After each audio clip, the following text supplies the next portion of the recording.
and what's your feeling when I say drugs? Well, drugs is a word which has polluted the well of language.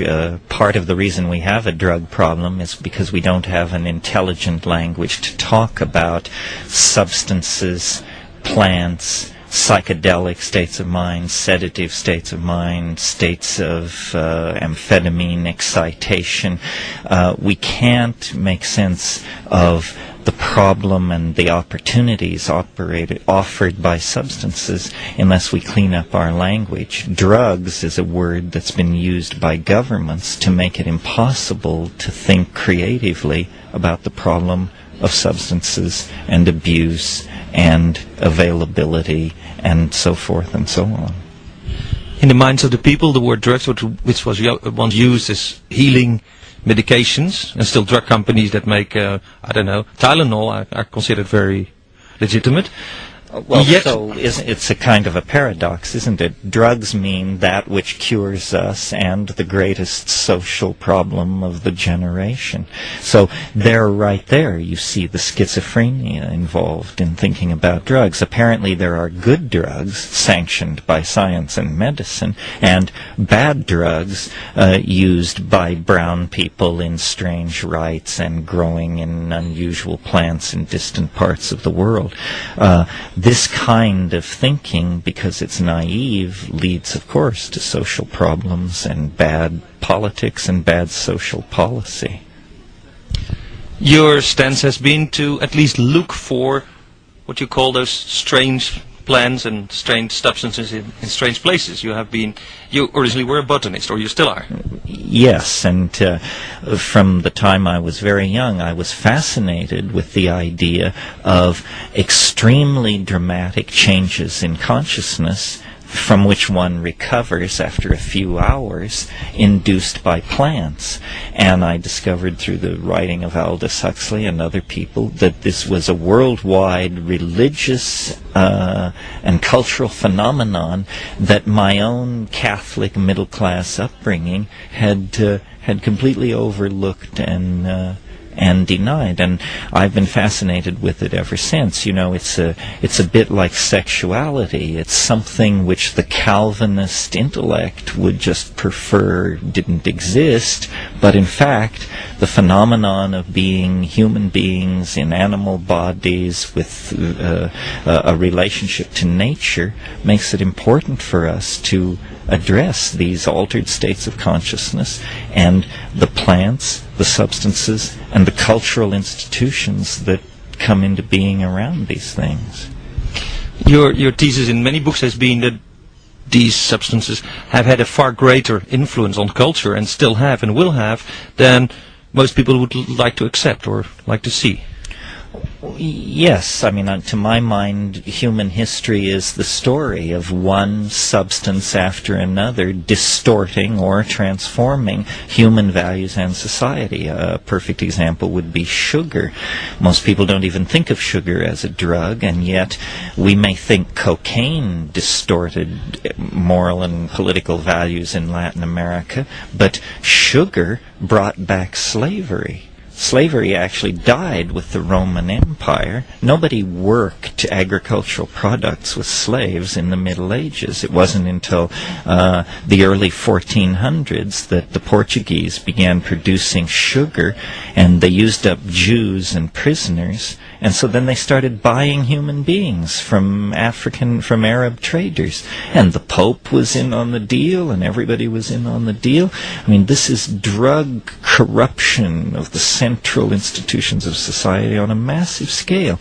But that has gone on till our days. We have alcohol, we have tobacco. Well, this is my very point, that every society chooses a small number of substances, no matter how toxic, and enshrines them in its cultural values, then demonizes all other substances, and uses and then persecutes and launches witch hunts against those users whenever some political pretext requires witch hunts and persecutions. So it's an old game. game, and it's been played in many places. Hopefully, part of the advancement of society toward ideas of universal human rights and that sort of thing, it certainly must include the idea of the universal human right to take responsibility for and to alter your own state of consciousness as you see fit. I don't think we can even pretend that we are on the edge of a civilized dialogue until we grant that people's minds, like their bodies, must be a domain free from government control. In American law, we have the notion of life, liberty, and the pursuit of happiness. If the pursuit of happiness means anything, it must mean the right to use and experiment with substances and plants. But do we need, say, more research, or do we know all we need to know about entheogens or hallucinogens? No, we need endless amounts of research. The fact that these things have been illegal in most countries for 50 years means there is a huge lag in understanding the impact of these things on human beings. How many people have taken MDMA, and yet MDMA has not been thoroughly studied by science? How many people have smoked DMT? Same thing. In a way, by making these drugs illegal, we're setting ourselves up for a potential catastrophe someday when some side effect is overlooked because the drugs were not rationally reviewed with an eye not toward keeping them out of the hands of the public, but with an eye toward public safety and educating the public in safe use of these things.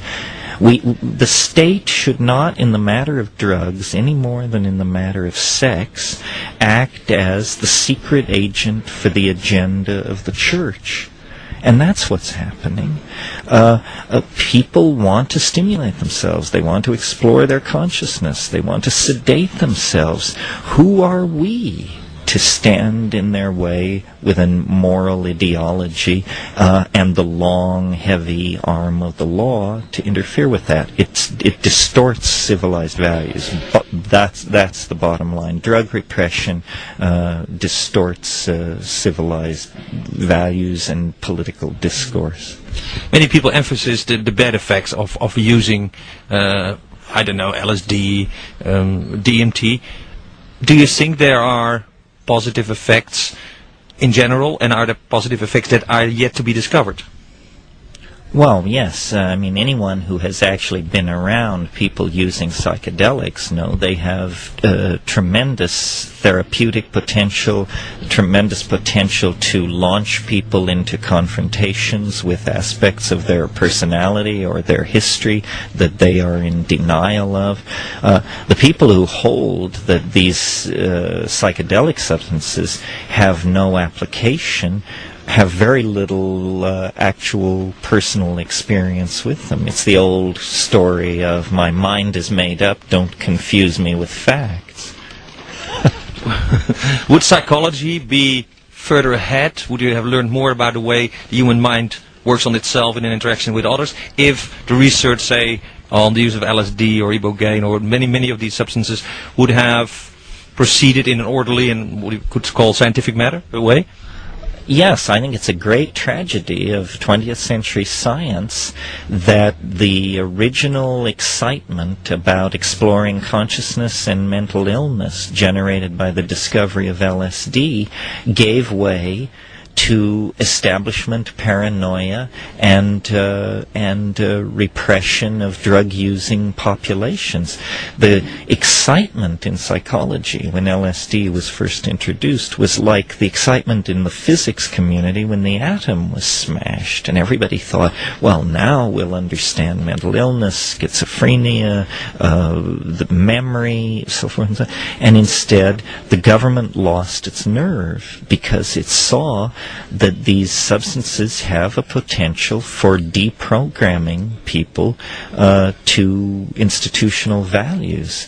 And that was so terrifying that all the promise for mental illness and creativity studies and so forth and so on was sacrificed to institutional paranoia about the fact that drugs might actually cause people to wake up to some of the abuses and scams that were being run by late modernism and capitalism.